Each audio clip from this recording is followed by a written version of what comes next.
23號暗時埔際鎮正進行大甲操演，想袂到西螺鎮公職尊王神轎雄雄來到埔際鎮廟埕。埔際鎮知府千歲也降價應接2頂大甲回家時間長達半點鐘，也閣去袂少信徒提起手機記錄，最後竟做伙轉去西螺鎮。大甲迄個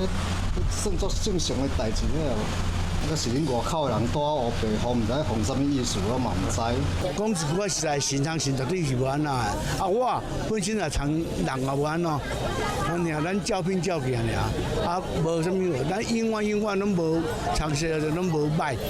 我絕對無講半句話。埔際鎮甲西螺鎮原本有將近100檔交杯競爭儀，去年埔際鎮舉辦100檔一屆的王孫轎前往西螺鎮請神的時陣，因為對風酒派附加應接，引發埔際鎮不滿。事後西螺鎮竟佇咧面冊頂懸宣布斷交，成為台南宗教界的重大風波。我相信，因為大家心都是家族第一，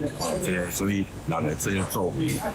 當影響性這個搞回來，那當然這個部分消防面當化解，這東西表示講哦，大家都蠻打氣的啦，我希望講即啦，因為宗教方面雖然說先生不到，不過呢，因為人的交往、神的交往，這方面當然是宗教活動是非常正面的。當然，我們也是這段時間也透過各方面的努力了，終於雙方面能